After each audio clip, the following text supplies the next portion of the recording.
नमस्कार दोस्तों, horror tales के एक नए एपिसोड में आप सभी का स्वागत है। मेरा नाम ऋषभ है। मैं 2019 से ही ओला कैब्स में अपनी कार चलाता हूँ। इससे मुझे काफ़ी फ़ायदा होता है क्योंकि मैं खाली समय में इस काम को करता हूँ। एक रात मेरे साथ ऐसी घटना घटी जिसके बाद से मैंने कैब चलाना छोड़ दिया और अब मैं घर पर रहकर खेती करता हूँ। तकरीबन शाम के 8 बज रहे थे। मैं जनरली 8 बजे तक अपनी कैब लेकर घर चला जाता था, लेकिन उस रात पता नहीं मुझे क्या हुआ कि मैंने सोचा आज देर रात तक कैब चलाऊंगा जिससे कुछ एक्स्ट्रा इनकम हो जाएगी।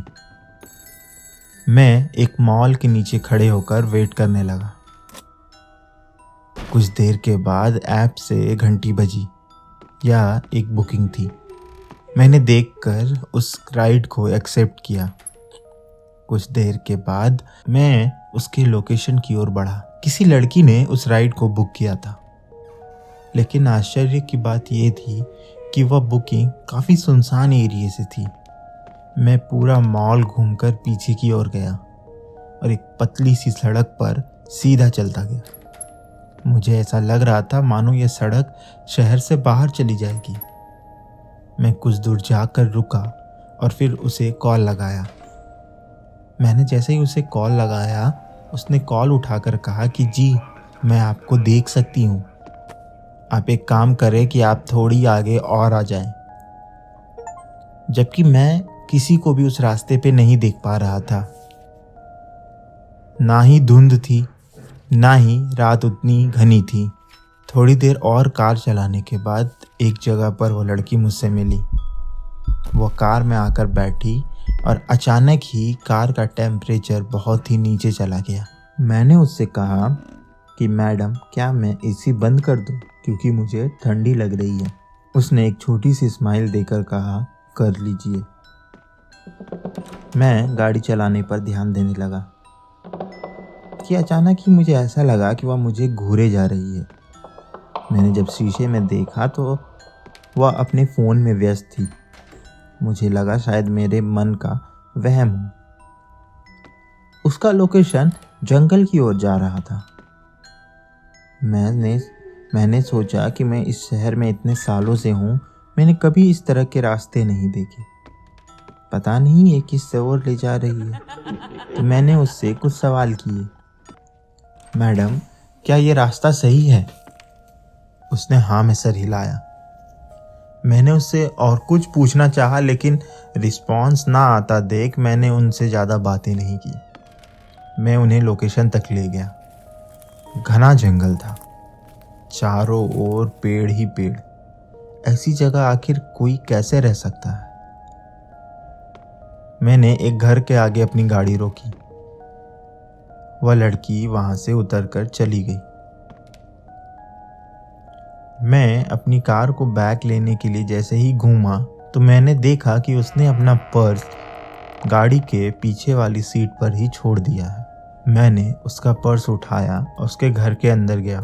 मैंने सोचा कि शायद उसके पर्स में कोई कीमती सामान न होगा। मैं उसके घर में जाकर आवाज़ देने लगा, कोई है? मैडम, आपका पर्स यहाँ छूट गया था, आप एक बार चेक कर लो, कोई सामान रह तो नहीं गया।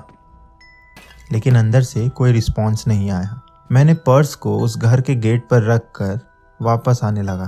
तभी पीछे से एक बच्चे की खेलने की आवाज़ आ रही थी। मुझे बड़ा अजीब लगा कि इतनी रात में कौन सा बच्चा खेल रहा होगा। मैं फिर भी अपनी गाड़ी में बैठ गया। तभी मेरे गाड़ी के शीशे पर एक बॉल आकर लगी। मैं डर गया। मैंने वह बॉल उठाई और वापस उस तरफ गया। वह बच्चा दौड़कर उसी घर के अंदर घुस गया। मैं उस बच्चे का बॉल लेकर उसी तरफ बढ़ा। मैं जैसे ही गेट पर पहुंचा तो मैंने देखा कि पर्स वहां पर नहीं है। मुझे लगा कि मैंने यहीं तो रखा था, कहाँ चला गया? तभी मैंने फिर से एक बार आवाज़ लगाया, मैडम, आप अंदर हो? किसी ने कोई जवाब नहीं दिया।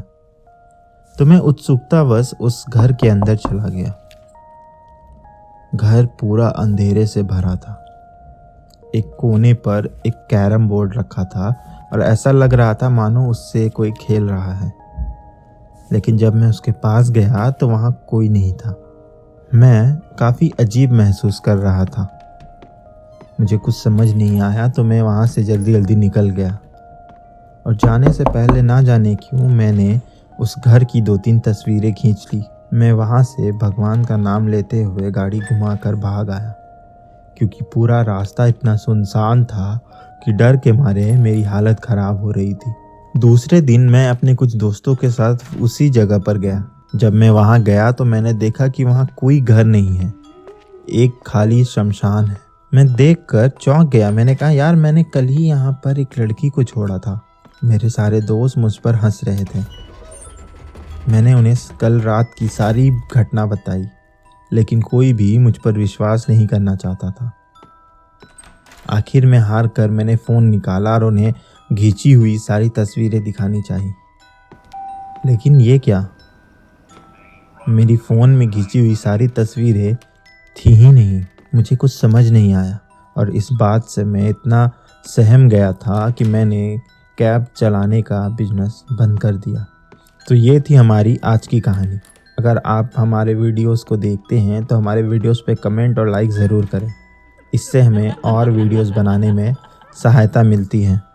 धन्यवाद।